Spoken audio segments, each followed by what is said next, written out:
The grand chamber of the Xylos conclave was a monument to silence. It was not the silence of emptiness, for the chamber was filled to its gilded rafters with the delegates of 100 worlds, but the profound, pressurized silence of consequence. Light, ancient and golden, filtered through vast, crystalline ceilings, illuminating motes of dust that had once been the soil of forgotten planets, a symbolic reminder of the conclave's immense reach and the dust to which all civilizations eventually returned. The air, meticulously recycled and scented with the ozone tang of advanced power systems, felt heavy, as if the collective weight of a galaxy's anxieties had condensed within these hallowed walls. At the center of the circular chamber, a holographic projection of the Milky Way galaxy shimmered, its spiral arms rotating with serene, indifferent grace. It was this grace that stood in such stark contrast to the disquiet that rippled through the assembled beings. High Counselor Thrax, his obsidian carapace absorbing the golden light and reflecting nothing back, surveyed the assembly.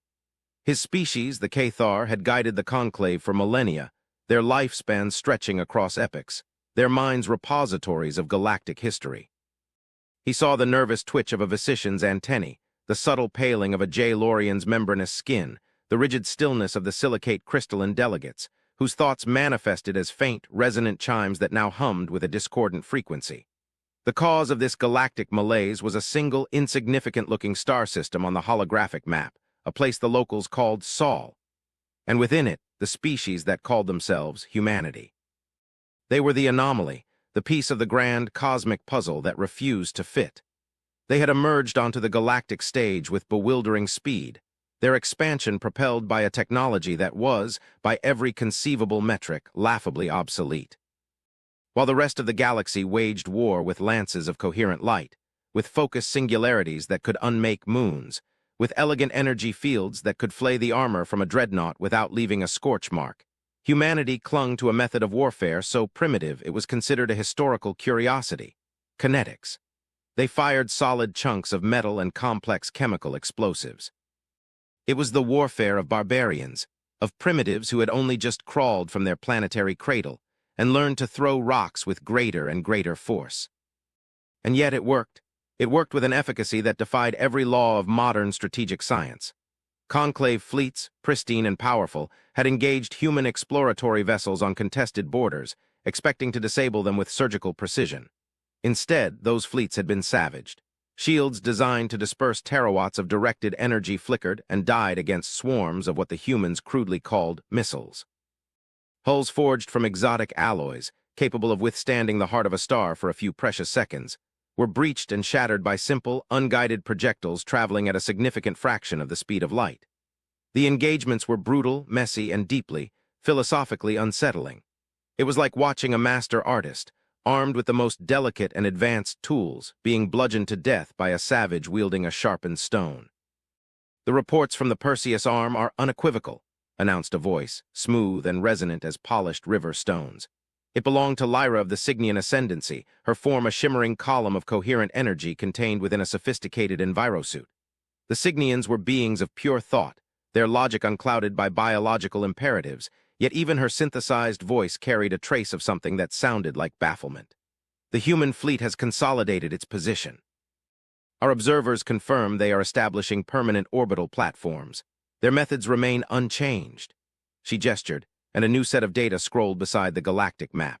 Tactical readouts, damage analyses, spectroscopic reports. It was a litany of humiliation.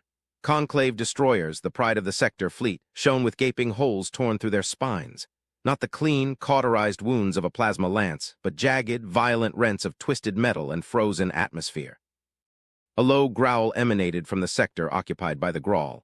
Warlord Crag, a mountain of muscle and scaled hide, slammed a mailed fist onto his delegation's podium. The sound echoed like a crack of thunder in the solemn chamber. "Unchanged because they are incapable of change. They are savages, Thrax, stuck in a developmental rut. Their success is an insult to logic, a statistical aberration born of their sheer, mindless aggression. They overwhelm with numbers and brute force because they lack the finesse, the soul, for true strategy."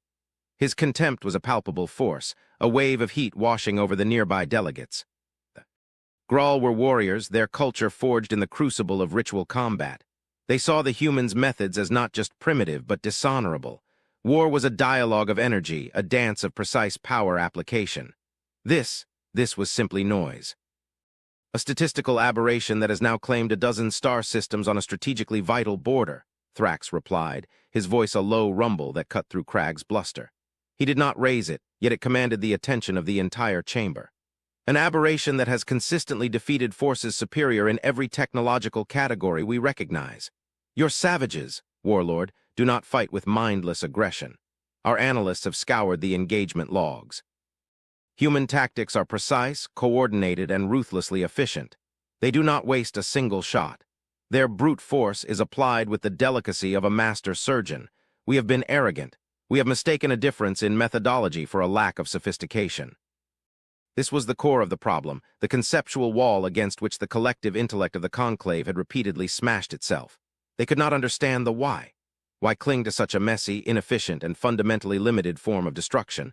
Kinetic weapons had a hard limit imposed by the speed of light. Energy weapons, in theory, had none. Kinetics were logistically nightmarish, requiring vast stores of physical ammunition. Energy weapons drew from a ship's reactor core. Kinetics were imprecise, easily dodged by vessels with advanced maneuvering capabilities. Energy weapons traveled at the speed of light, making evasion all but impossible. By every rational measure, humanity was fighting with a self-imposed handicap. A new voice, quiet and analytical, joined the discourse. It was from the shimmering choir of Althos, a collective consciousness of crystalline beings who communicated through harmonized light patterns, translated into speech by their diplomatic interface. Perhaps we are asking the wrong question, the translated voice chimed, serene and unnerving. We ask why they use these weapons. The more pertinent question may be, what do these weapons allow them to do that ours do not? We have focused on the projectile, the explosion. We have not considered the possibility that these are merely the most visible components of a much larger, and currently invisible, system. A thoughtful silence followed. The Althos were known for their oblique, almost mystical approach to problems, but their insights were rarely wrong. They saw patterns others missed, connections hidden in the vast datasets that streamed into the Conclave's archives. Thrax tilted his great head, the multifaceted lenses of his eyes focusing on the Althos delegation. Elaborate. Our energy weapons, for all their power, operate upon a shared set of universal principles, the Althos continued.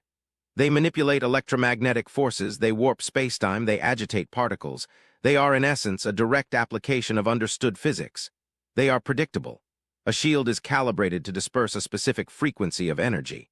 A hull is designed to ablate under a known thermal load. Our entire military doctrine is built upon a foundation of predictable, quantifiable interactions. What if the human weapons are designed to be unpredictable? What if their purpose is not merely to deliver force, but to introduce a variable that our systems are fundamentally incapable of modeling, the variable of chaos? Warlord Crag snorted in derision. Chaos is the enemy of strategy. It is the recourse of the desperate. It is not a weapon. Is it not? The Althos chimed softly. Consider the aftermath of a human attack. It is not just destruction. It is confusion. Our sensors are blinded by clouds of vaporized metal and chemical residue. Our targeting computers struggle to track 1,000 disparate objects instead of a single energy beam. Our ships, designed for the elegant ballet of long-range energy duels, are forced into chaotic, close-range brawls where their primary advantages are nullified. The humans are not bringing a less effective weapon to the fight. They are bringing a different kind of fight altogether, one for which we are completely and utterly unprepared. The truth of this resonated through the chamber. The engagement logs were filled with the panicked communications of Conclave captains. Their serene control centers turned into scenes of pandemonium as swarms of human missiles descended. Their perfectly calibrated tactical displays, designed to show the clean lines of energy vectors, became a nonsensical storm of physical objects, each with its own trajectory, its own threat potential. The sheer cognitive load was overwhelming. It was war reduced to its most primal, most chaotic state. High Counselor Thrax let the weight of the Althos' words settle. It was a terrifying thought that an entire galactic civilization, for all its accumulated wisdom and power, could be rendered obsolete not by a superior technology, but by a philosophy of warfare so alien it was incomprehensible. It suggested a mindset, a way of looking at the universe, that was profoundly different from their own. The Conclave sought order, harmony, the elegant perfection of predictable systems. The humans, it seemed, had embraced the storm. "This cannot be allowed to continue," Thrax declared, his voice leaving no room for argument. "Arrogance has been our undoing. We have judged a species by the crudeness of its tools and not by the results they have achieved. This ends now. We must understand them, not as a strategic problem, but as a philosophical one." He turned his gaze to a delegate who had remained silent throughout the proceedings, a being whose very presence was an exercise in patience. Ambassador Kalen of the Lorian Assembly. The Lorians were masters of diplomacy, their culture built on the principles of empathy, understanding, and the slow, deliberate untangling of complex social and political knots.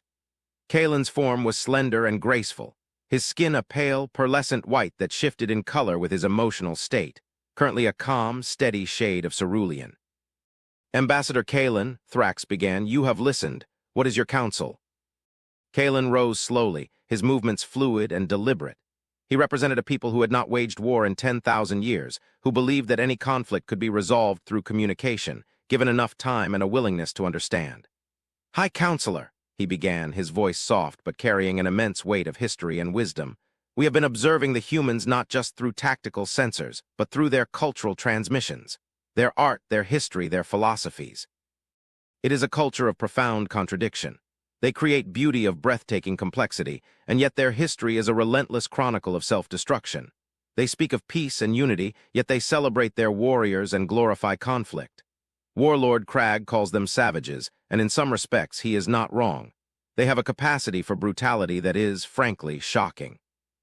Crag grunted, a sound of vindication, but Kalen was not finished. "However," the ambassador continued, his skin shifting to a deeper shade of indigo, "they also possess a quality that we have seldom encountered, a concept they call resilience. They have endured calamities on their own world that would have shattered other civilizations. Plagues, asteroid impacts, self-inflicted ecological collapse. Each time they have not only survived, but they have rebuilt, often stronger than before. Their history is not a smooth ascent to enlightenment like that of the Cathar or my own people. It is a violent, chaotic cycle of collapse and rebirth. It is possible their method of warfare is a reflection of this. They do not fear chaos because they were born in it. They have learned to harness it. It is not their weapon, it is their natural environment." He paused, letting his words sink in. "We cannot defeat them by meeting their chaos with our order. That is a battle we have already proven we will lose. We cannot outbully them, Warlord, for their entire history is one of being bullied by their environment, by their own nature, by each other.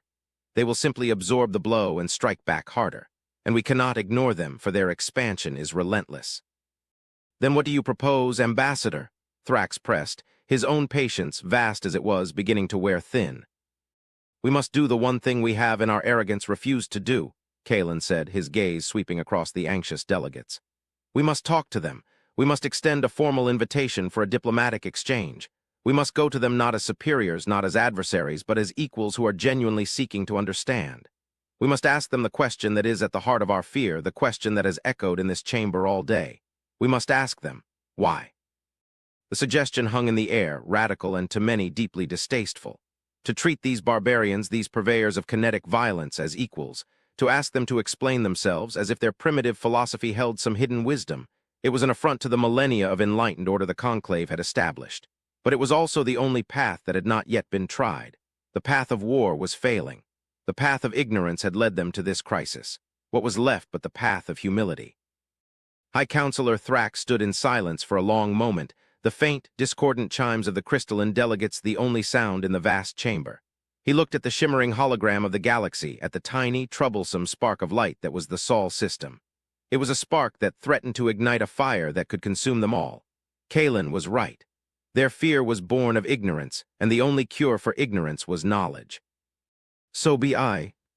Thrax rumbled, his voice the sound of tectonic plates grinding into place, a decision made, a future set in motion. "A delegation will be assembled. Ambassador Kalen, you will lead it. You will travel to the neutral system of Kepler. You will meet with the representatives of this humanity. You will not make demands. You will not issue threats. You will observe, you will listen, and you will ask the question. Let us pray to the eternal stars that we are prepared for the answer." The journey to Kepler was a study in contrasts. The Conclave diplomatic fleet was a breathtaking spectacle of power and grace. The lead vessel, the Harmony's Reach, was a Lorian designs, a ship that looked less like a machine and more like a celestial organism. Its hull was a seamless, flowing curve of pearlescent material that shimmered with captured starlight, and it moved through the void with a silence and elegance that bespoke its advanced graviton drives. It was escorted by a Cathar command cruiser, the Indomitable Will, a vessel of stark, obsidian angles whose very presence projected an aura of unassailable authority. Flanking them were ships from a dozen other member species, each a unique expression of its creators' technological and aesthetic philosophies. The crystalline lattice ships of the Althos, the biological behemoths of the Grawl, grown rather than built. It was a fleet that represented the pinnacle of galactic civilization, a testament to the power of unity and shared technological advancement. Inside the Harmony's reach, however, the mood was far from triumphant. Ambassador Kalen stood before the main observation window of his private chambers, watching the distorted light of hyperspace streak past. His skin was a troubled mosaic of deep violets and grays. He had accepted this mission because it was his duty, because his entire philosophy dictated that understanding was the only path forward. But as they drew closer to the designated meeting point, a deep-seated unease began to coil within him. He had spent the transit period in deep immersion, studying every available scrap of information on humanity. He had watched their historical archives, listened to their music, read their poetry, and analyzed their philosophical texts. What he found was a species that defied categorization. They were capable of acts of altruism and self-sacrifice that were deeply moving, yet their history was saturated with a level of cruelty and violence that made even a seasoned diplomat like Kalen recoil. They could compose symphonies that seemed to capture the very essence of cosmic beauty, and then use that same mathematical genius to design weapons of ever-increasing destructive power.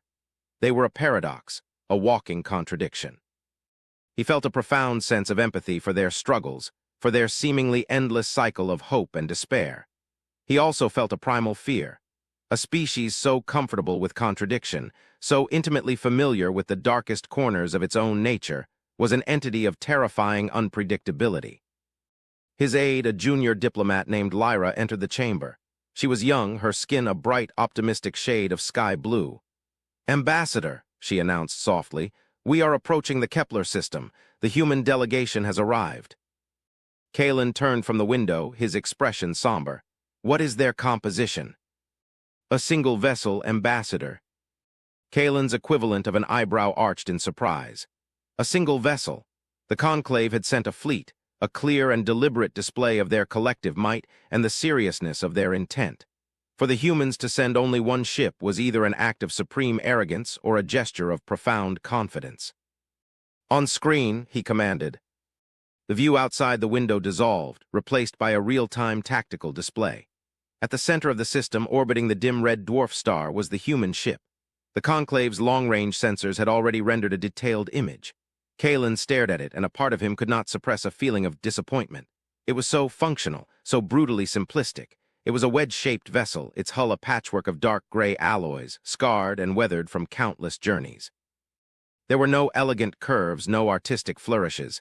It was covered in antennae, sensor dishes, and most unnervingly the angular, menacing shapes of weapon emplacements. It was not a work of art like the Harmony's reach. It was a tool, a weapon, and it looked old. "Their energy readings are primitive," Lyra reported, her voice laced with the same confusion that had dominated the conclave chamber. "A single fusion reactor operating at efficiencies we surpassed centuries ago. Their shield technology is rudimentary, barely registering on our sensors. And their primary armaments, Ambassador, our analysis confirms they are almost entirely kinetic-based.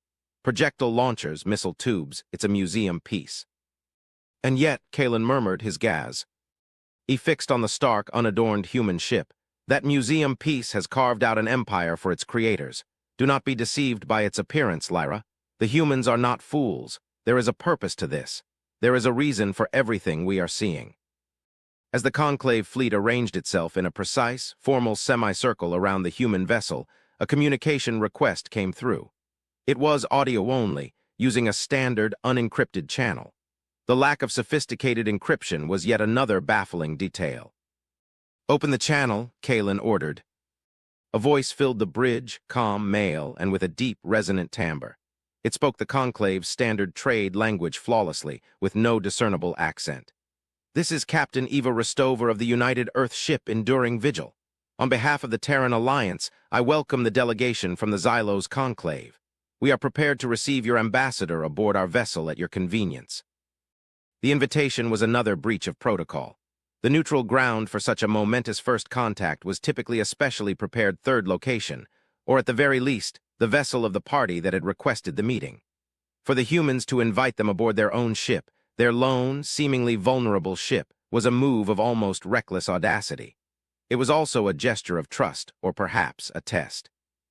"They wish for me to board their vessel?" Kalen asked, looking at his tactical officer, a stern Cathar who was already shaking his massive head. "Ambassador, it is inadvisable," the Cathar officer growled.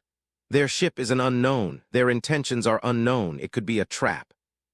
A trap that we could obliterate with a single volley from this fleet before it could be sprung," Kalen countered gently. "No, this is not a threat. It is a statement. They are showing us that they have nothing to hide. They are meeting our display of force with a display of openness. It is a very clever, very disarming move." He straightened his formal robes. "I will accept their invitation. I will go alone." This caused a ripple of alarm among his staff, but they knew better than to argue. Kalen's decisions were not made lightly. He believed that the only way to truly understand another being was to meet them on their own terms, in their own space. To show fear or suspicion now would be to poison the well before he had even tasted the water.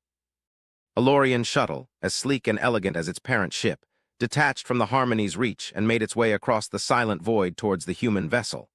As it drew closer, the sheer, brutal functionalism of the enduring vigil became even more apparent. The hull was pitted and scored, not with battle damage, but with the tiny impacts of micrometeoroids accumulated over what must have been decades, or even centuries, of service. This was not a pristine diplomatic cruiser, polished and preened for state functions. This was a workhorse, a veteran of countless journeys through the dark, unforgiving spaces between the stars. Kalen found himself feeling a strange sense of respect. This ship had character. It had a history written on its very skin. The shuttle slipped into a cavernous, well-lit hangar bay. The air pressure and atmosphere equalized with surprising speed. As the ramp lowered, Kalen took a slow, deliberate breath and stepped out onto the deck of a human starship for the first time. The air was clean, with a faint, metallic scent of machinery and ozone. The hangar was starkly lit, impeccably clean and orderly. A single figure was waiting for him at the base of the ramp. A human female, dressed in a simple, dark blue uniform with no insignia of rank. She was taller than he had expected, with dark hair pulled back from a face that was composed and serious. Her eyes, a striking shade of pale gray, watched him with an unnerving intensity. They were not hostile, but they were not welcoming either. They were analytical. "Ambassador Kalen," the woman said, her voice the same one he had heard on the bridge. She gave a slight, almost imperceptible nod of her head. "I am Captain Eva Rostova. Welcome aboard the Vigil." "Captain Rostova," Kalen replied, inclining his own head in a gesture of Lorian respect. "It is an honor. I thank you for your unconventional welcome." A faint, fleeting smile touched the captain's lips. "We find that formality often serves to obscure rather than reveal. Our ship is our home and our workplace. We felt it was the most honest place to begin our dialogue." She gestured down a long, gray corridor. "If you will follow me, we have prepared a place where we can speak." As Kalen followed her, he studied his surroundings. The interior of the ship was as Spartan and functional as the exterior. There was no art, no decoration, just bare metal walls, exposed conduits, and functional lighting. Yet like the hangar, it was flawlessly maintained. There was no sense of decay or neglect, only of immense purposeful age. He saw other humans as they walked, crew members in similar uniforms who would stop their work, stand aside, and watch him pass with that same silent, analytical gaze. There was no animosity in their eyes, but there was a profound stillness, a watchful patience that he found more unsettling than open hostility. It was the look of a people who were accustomed to waiting, to observing, to thinking before acting. They arrived at a simple briefing room. A large, plain metal table dominated the center, surrounded by several chairs. One wall was a large screen, currently dark. Captain Rostova gestured for him to take a seat. She remained standing. "Captain," Kalen began, deciding that directness was the best approach, "I will be as honest with you as you have been with me. The Conclave is perplexed by your people. Your expansion has been rapid, your military successes undeniable. Yet you employ a technology of warfare that we abandoned as inefficient millennia ago. We do not understand. And what the Conclave does not understand, it often comes to fear." Rostova listened, her expression unchanging. When he had finished, she was silent for a moment, her gray eyes seeming to look straight through him, as if weighing not just his words but the intent and the history behind them. "You see our weapons as primitive because they are physical," she said finally, her voice calm and measured. "You fire light and energy, we fire metal and chemicals. To you it is the difference between a scalpel and a club. You are not wrong. A club is a crude weapon, but its purpose is not always to cut." She turned and touched a control panel on the wall. The large screen flickered to life. It showed a view of space, a desolate asteroid field. A conclave destroyer, a design Kalen recognized, drifted silently in the void. Then from the edge of the screen, a single small human missile streaked into view. It was a simple, chemically propelled device, slow and clumsy by galactic standards. The conclave ship's point defense systems, lances of brilliant blue energy, easily tracked it, lashing out to intercept. But they missed, not by a small margin but by a significant one. The energy beams passed harmlessly behind the missile, as if it had momentarily lurched forward faster than it should have. "Our targeting systems are flawless," Kalen stated, a touch of pride in his voice. "They do not miss." "They do," Rostova corrected him, "when their target is not where their sensors say it is." She zoomed in on the missile. Kalen could now see a faint, almost imperceptible shimmer around it, a subtle distortion of the starlight behind it. "Your systems track objects by observing their interaction with spacetime. Light reflects from them, their gravity bends it. You assume, as all sane beings do, that spacetime is a constant, a stable stage upon which the universe plays out. We learned a long time ago that it is not. It is a fabric, and fabrics can be pleated." The missile, which should have been easily destroyed, continued its trajectory. It was not fast, it was not stealthy, but it was impossible to hit. Every energy beam fired at it went astray, as if aiming at a ghost. It finally struck the conclave destroyer, not with a massive, fiery explosion, but with a dull, almost anticlimactic thud. For a moment, nothing happened. Kalen felt a sense of vindication. "You see, your projectile is useless. The ship's armor has absorbed the impact." "It was not an explosive warhead, Ambassador," Rostova said, her voice dropping to a near whisper. "The projectile you just saw, what you dismiss as a simple slug of metal, is a delivery system. It carries a device that we call a causality violation projector. It does not explode. It convinces." On the screen, the point of impact on the conclave ship began to change. It wasn't damage in the conventional sense. The metal did not melt or buckle. It seemed to lose its integrity, its very reason for being. The atoms of the hull in that one small spot appeared to forget the laws that bound them together. A small, perfect circle of the ship's armor simply ceased to exist, not vaporized, but erased. A silent, creeping hole opened into the ship's interior.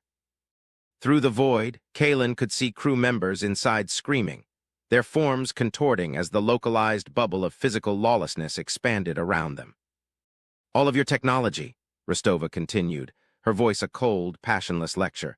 "Your shields, your reactors, your energy weapons, your very ships, are built on the assumption that the laws of physics are immutable, that E will always equal mc squared, that entropy will always increase, that an effect will always follow a cause. Our weapons introduce a tiny, localized, and profoundly disruptive variable into that equation. They create a space no larger than a few meters, where the fundamental constants of the universe become suggestions rather than laws." The screen shifted to another simulation, this one showing a close-up of a conclave ship's shield generator. A tiny kinetic dart, no bigger than Kalen's hand, impacted the shield.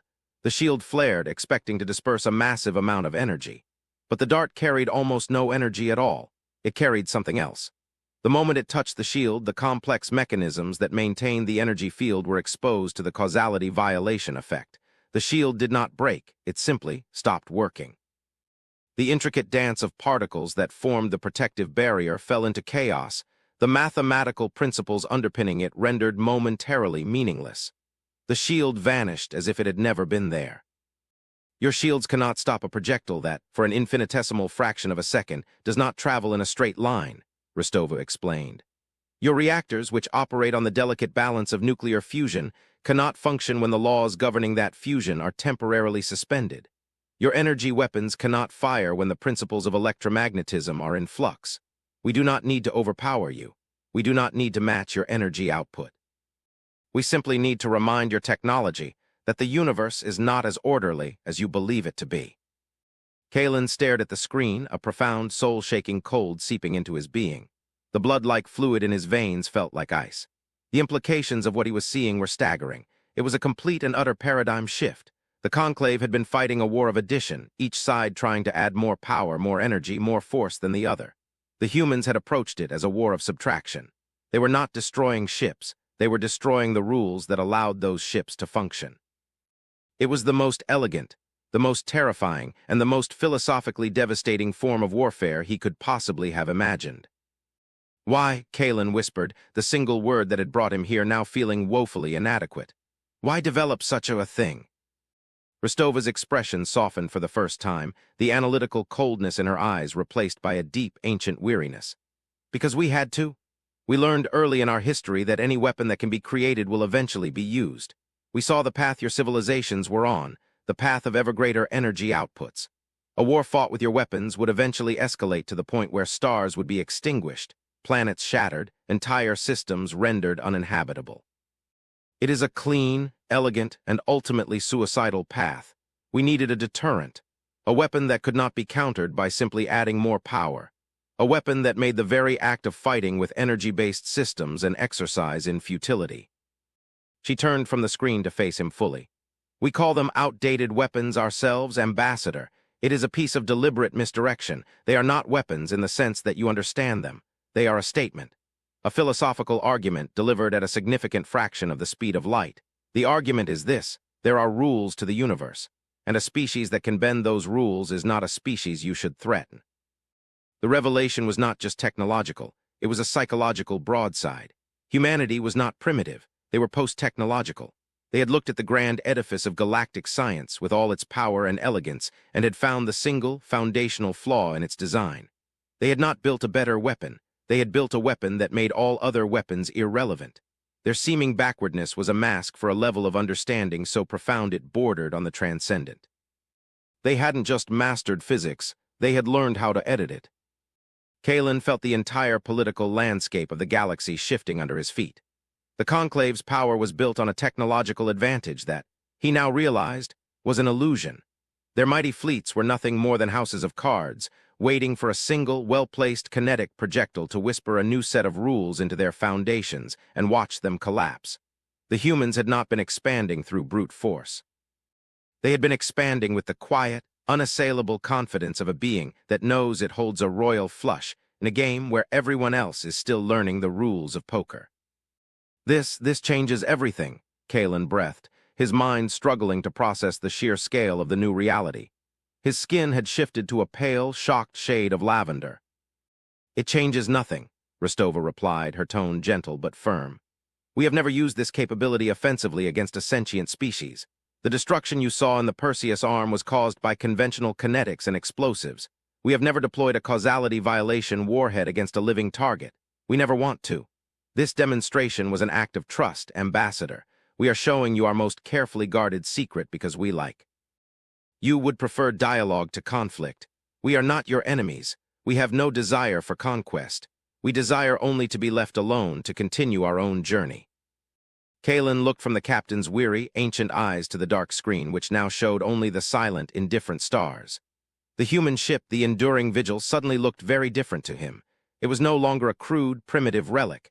It was a guardian.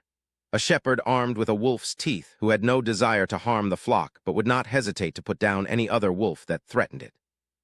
Humanity had created the ultimate defense by stepping outside the conventional arms race altogether. They had chosen not to shout louder in a room full of shouting people, but to quietly turn off the power that operated all the microphones. The journey back to the Harmony's reach was made in a state of profound, contemplative silence. Kalen's mind was a whirlwind of shattered assumptions and dawning realizations. He now understood the stillness of the human crew, their watchful patience. It was the calm of a people who held ultimate power but had the wisdom and restraint not to wield it. They were not warriors, eager for a fight. They were custodians of a terrible and wonderful secret, a secret that had forced upon them a level of maturity that the rest of the galaxy, for all its age, had yet to achieve. When he arrived back on his own bridge, his staff looked at him with anxious, questioning eyes. Lyra, her skin a worried shade of blue, rushed to his side. "Ambassador, what did you learn? Are they the savages we feared?" Kalen looked at his young aide, and then at the faces of his Cathar and Visician and J-Lorian officers. He saw in their expressions the same arrogance, the same confident belief in their own superiority that he himself had held only a few hours ago. He felt an immense sense of pity for them, for the shock that was about to ripple through their entire civilization. "No, Lyra," he said, his voice heavy with the weight of his new knowledge. "They are not savages. They are librarians, and we have been trying to burn down their library with matches, blissfully unaware that they are the ones who wrote the book on fire." He transmitted his full report to the conclave, including the visual records from the enduring vigil. The effect was instantaneous and cataclysmic. Across 100 worlds, in the halls of power and the strategic command centers of a dozen fleets, there was a collective, galactic gasp. Warlord Crag of the Grawl, upon seeing the simulation of the conclave destroyer being unmade by a weapon that defied physics, was reported to have stood in stunned silence for a full hour before quietly retiring to his chambers. The shimmering choir of Althos sent a single, simple message. "We were looking at the shadow on the cave wall. They were the ones standing in the sun." The emergency session of the conclave was not a debate. It was a funeral for their arrogance, for their certainty, for their belief that they occupied the pinnacle of civilized existence. The fear of humanity was gone, replaced by something far deeper and more complex, a profound, humbling, and terrifying awe. They had been like children playing with firecrackers, while next door their quiet, unassuming neighbor had been patiently assembling a working supernova in their basement, not as a threat, but simply because they had figured out how. The resolution was unanimous. All hostilities against the Terran alliance were to cease immediately. All territorial claims were to be recognized. A formal galaxy-wide apology was to be issued, and a new delegation led by High Counselor Thrax himself was to be dispatched to the Sol system, not to negotiate, but to listen. The conclave, after millennia of leading the galaxy, had realized it was time for them to become the students. When the new, much larger conclave fleet arrived in the Sol system, they were met not by the aged enduring vigil, but by a small, unarmed diplomatic vessel. They were invited to a neutral meeting place, a massive, wheel-shaped space station in orbit around the planet Jupiter. The station was a marvel of engineering, but it was not a weapon of war. It was a place of science and art, filled with museums, laboratories, and vast, open parks that simulated the Earth's natural environments. The meeting took place in a chamber that was the antithesis of the conclave's grand hall. It was simple, elegant, and filled with natural light from a vast transparent dome that looked out upon the swirling, majestic cloud bands of the gas giant below. The human delegation was led not by a military captain, but by a woman with silver hair and kind, intelligent eyes, who introduced herself as Anya Sharma, the Secretary General of the Terran Alliance. High Counselor Thrax, for the first time in his long life, felt small. He offered the conclave's formal apology, his deep voice humbled and sincere. He spoke of their arrogance, their misunderstanding, and their profound new respect. Secretary General Sharma listened with a patient, gentle smile. "There is nothing to forgive, High Counselor," she said, her voice warm. "You acted on the information you had. It is a common mistake to judge a book by its cover. We have learned that lesson many times ourselves, often at great cost." "But the power you hold?" Thrax rumbled, his multifaceted eyes wide with a question that burned at the heart of his being. "To be able to rewrite the laws of the universe and to keep it a secret, to use it with such restraint. We do not understand this. Our history teaches us that such power is always used. It is an inevitability." Sharma's smile faded, replaced by a look of somber remembrance, a deep and sorrowful gravity that seemed to age her face by 1,000 years. "Because we know the price of using it. We did not develop this technology in a vacuum. It was born from our darkest hour. Centuries ago, during a period of our history we call the Age of Unreason, we nearly destroyed ourselves. We turned our own science against our planet, against each other. We learned in the most brutal way imaginable that the true measure of a species is not the power it can wield, but the wisdom to know when not to wield it. Our ultimate weapon is not a source of pride, Counselor. It is a constant, humbling reminder of our own capacity for self-destruction. It is a leash we forged for ourselves to ensure we would never again stray down that path." This, more than the weapon itself, was the final, devastating revelation. The conclave had seen humanity's power. Now they were seeing its soul. A soul scarred and tempered by a history so violent it had forced them into a state of enlightened self-control that no other species had ever needed to develop. "We accept your offer of peace," Sharma continued. And in the spirit of a new beginning, we would like to share with you why we looked so deeply into the fabric of reality in the first place.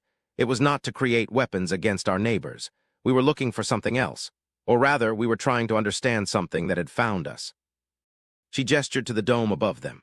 The image of Jupiter faded, replaced by a deep space star chart focusing on the vast, empty void between their own Milky Way galaxy and the neighboring Andromeda galaxy. A faint, almost invisible pattern was highlighted on the map. It was not a signal, not an object, not an energy reading. It was a scar, a recurring, patterned anomaly in the very texture of spacetime. It appeared at regular intervals, a faint, rhythmic pulse of wrongness. Our causality-sensitive arrays are the only things that can detect it, Sharma explained, her voice dropping to a hushed, serious tone. It is not natural. We have been observing it for over a century. It is a wound in reality, healing and reopening over and over, and it is getting closer. A chilling silence descended upon the chamber. The assembled delegates of the conclave, the most powerful beings in the galaxy, stared at the subtle pattern on the screen. Their own advanced sensors, which could detect a flickering candle flame from a light-year away, were completely blind to this. It was a threat that operated on a level of physics they were only just beginning to comprehend.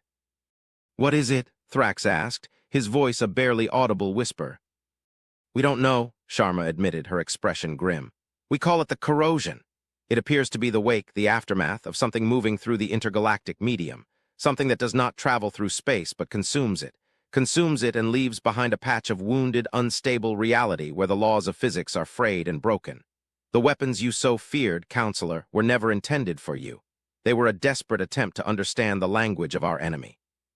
They were our first, clumsy attempt to learn how to fight a foe that does not use ships or energy, but wields reality itself as a weapon."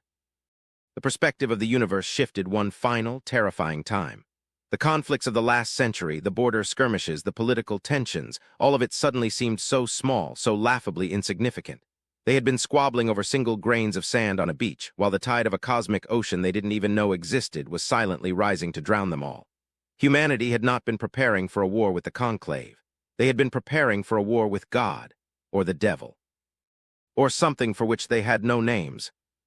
High Counselor Thrax looked at the human Secretary General, at her calm, weary, and resolute face.